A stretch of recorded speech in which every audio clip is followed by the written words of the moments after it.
It's so easy to get overwhelmed and be overworked, but what if we started working from a place of rest?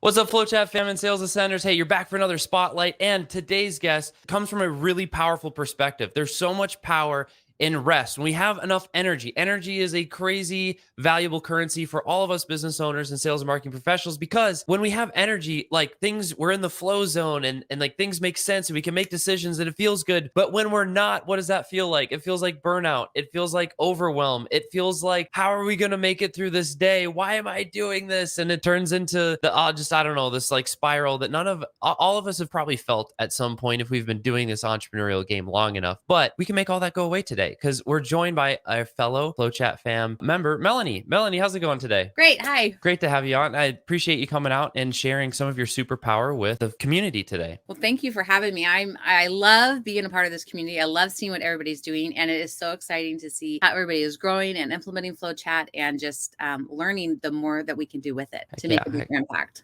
Yeah, well, appreciate you being a part and a contributor. So today, we get to go deeper into the world of Melony, and so I always like to ask people where their entrepreneurial journey started. Well, I like to say I think really that started when I was younger. I remember, just being in high school, honestly, and having to. I did something called junior achievement when I was younger, and kind of always did the business piece. But I remember when I was younger, I was always doing fundraisers and getting in front of people and talking. And so I think that's where the heart of it is it was naturally ingrained into me. And then when I became a mom, was planning to be a mom, I knew that I wanted to stay home and I wanted to be a stay-at-home mom and to have more time with my kids. And so I was looking for things that would keep me home and be able to put my family at the forefront of what I was doing. Gotcha. So there's a value shift, and I had to find a business model that supported it. So what path did that lead you? What did you end up focusing on? And yeah. Well, for about 10 years, I had a photography business that grew, and it was really a lot of fun. I traveled and I did a lot of weddings and family photos. And after the last season of having both my kids and doing 26 weddings in one summer and really only having one weekend with my family, I realized that wasn't working for me. And so I started shifting into coaching and getting certifications to do that. And I was a health coach for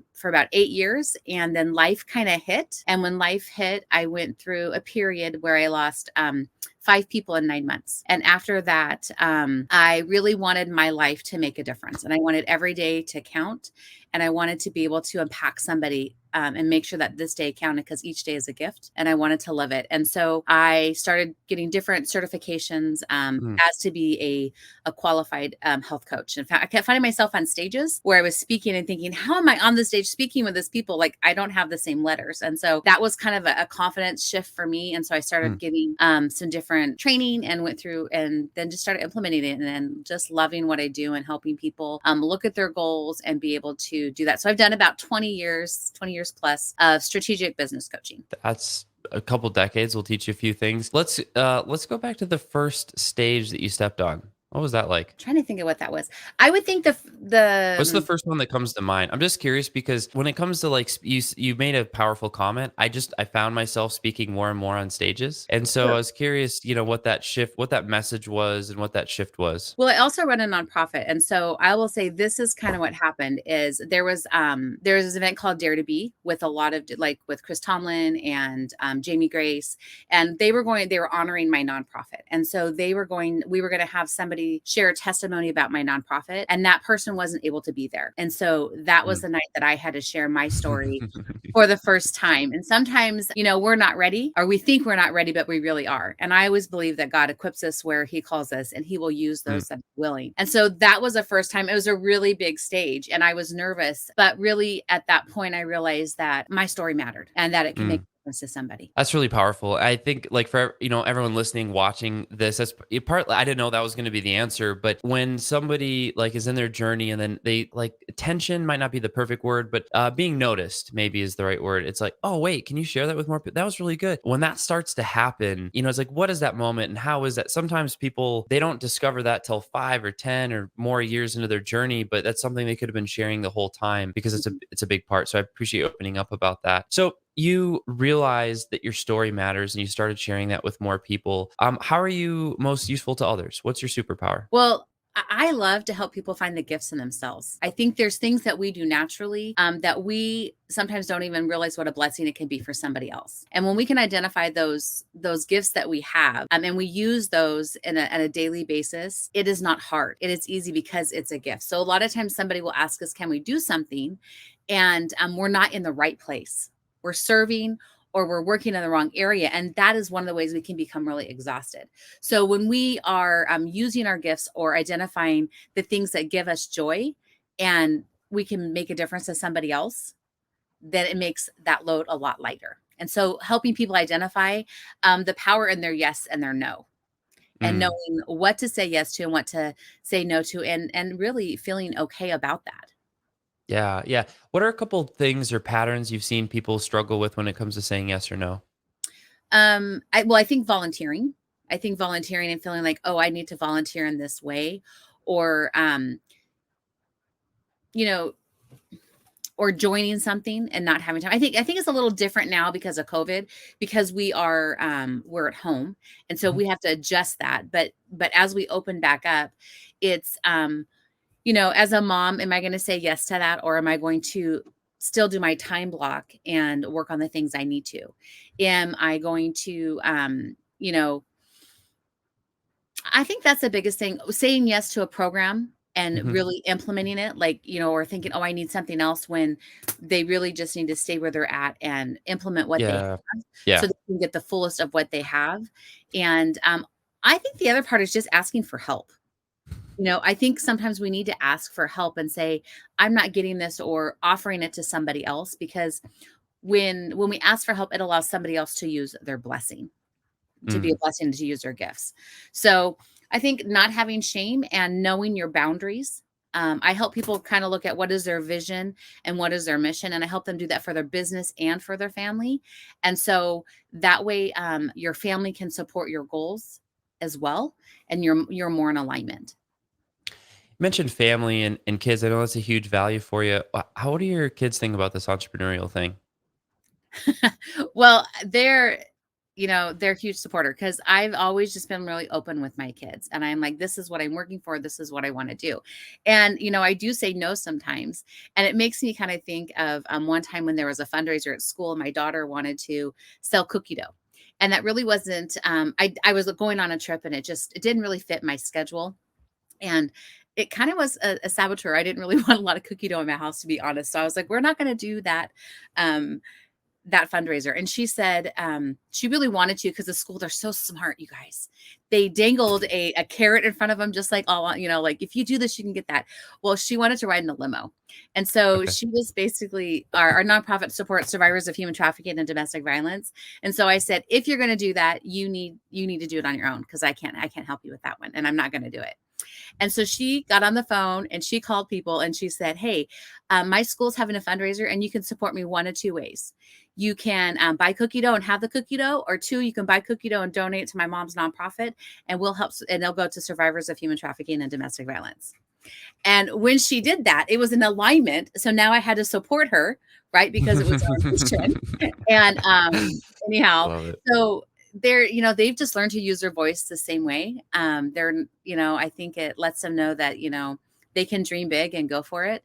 And they're not really afraid to talk. So I think it's pretty awesome. I wonder where they got that from. Got those speaking skills. I like it. No, it's really powerful just to be able to be in that environment and learn those things at such a young age, and see how those skills grow. A lot of times, as we kind of mentioned, in the beginning, uh, going the entrepreneurial route, being a business owner, leader, putting yourself out there to that capacity, there's a lot of plates spinning plates. It can be overwhelming, can be exhausting at time. You're a big proponent of work from rest. Can you speak to that a little bit more?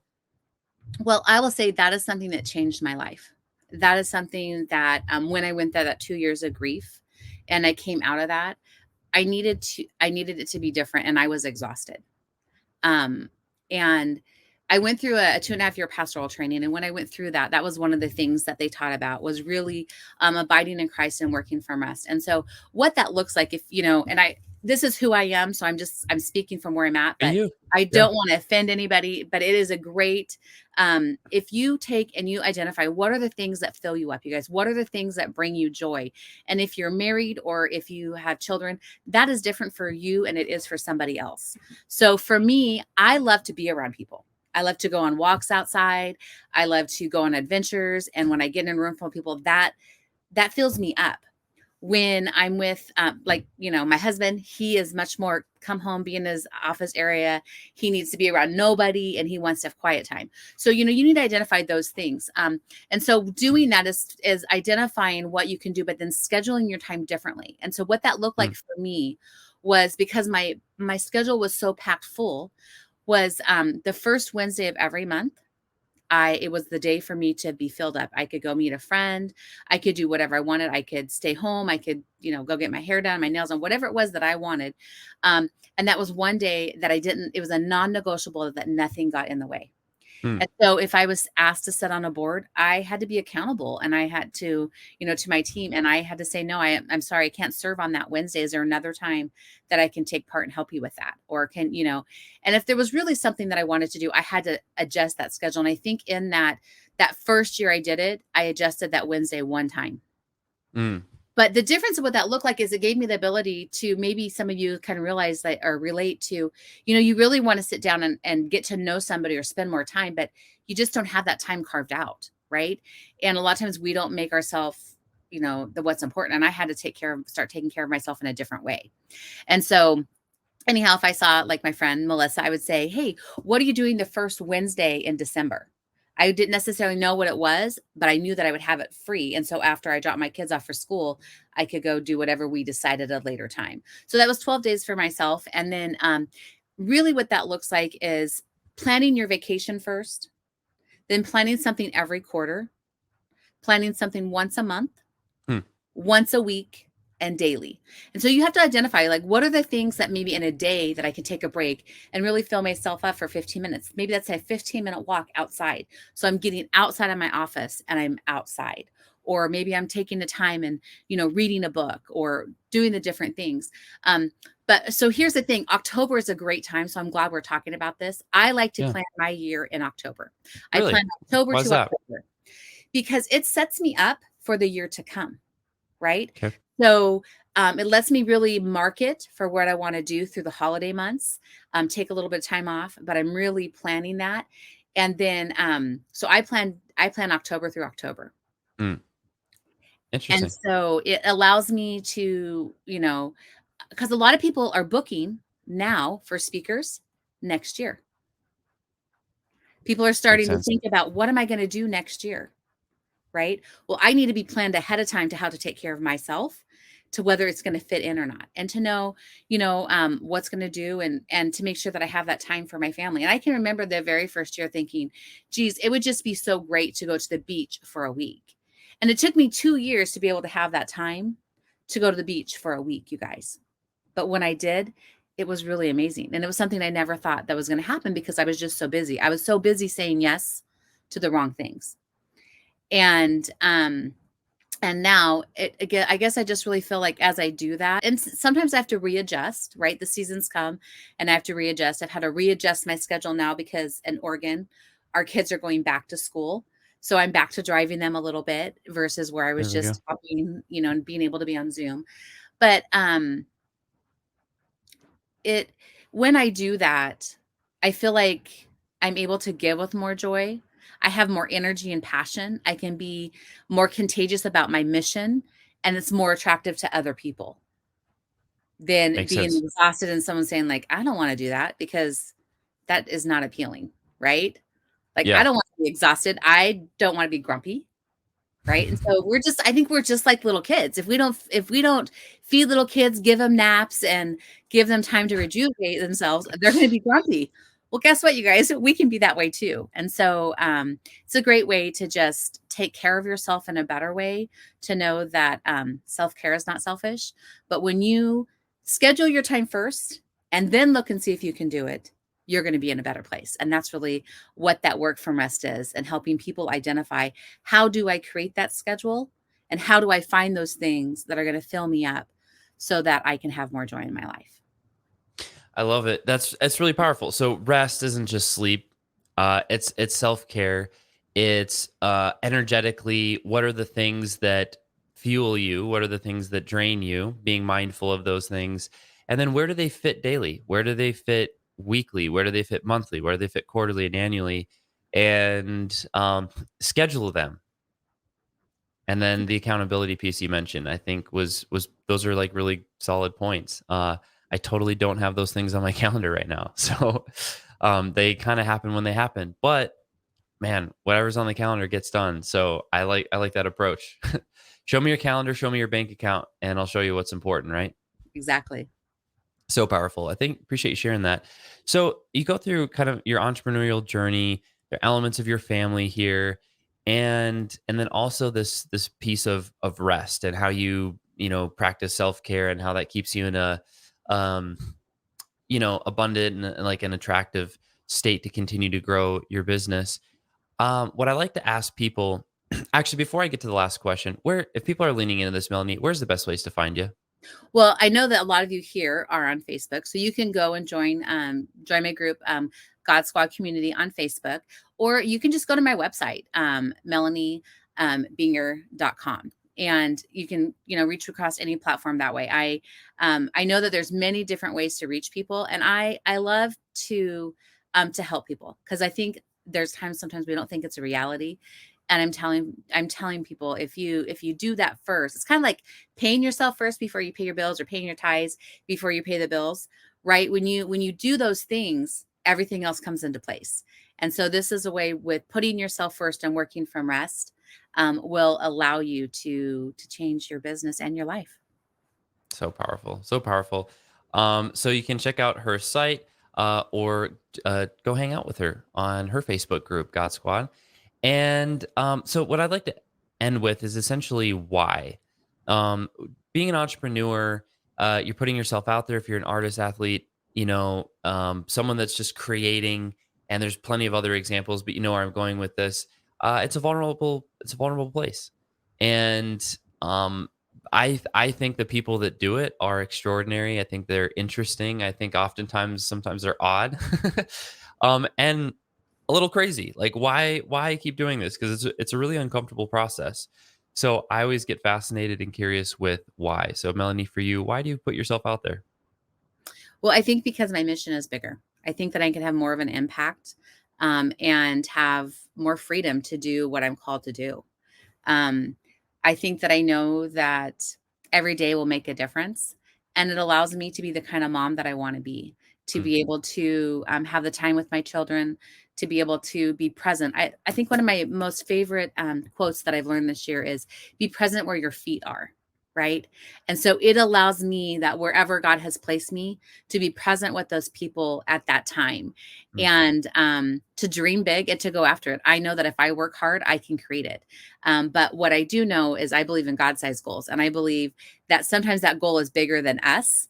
And when we say yes to where we're called, um, doors will open that are bigger than we can imagine. And so I've loved to experience that. I love an adventure, and I love to change lives. There you go. There you go. So powerful, Melanie. Well, I appreciate you. Thank you for sharing your wisdom and experiences with our FlowChat fam and Sales Ascender. Hey, thank you for watching yet another spotlight. We're going to keep this type of content coming, where we meet with real people, solving real problems, getting real results on the front lines of the market. So you can cut through all the BS and get right to the good stuff. Continue to hang out with us. Being an entrepreneur can be lonely, but it doesn't have to be. So this is the place to come hang out.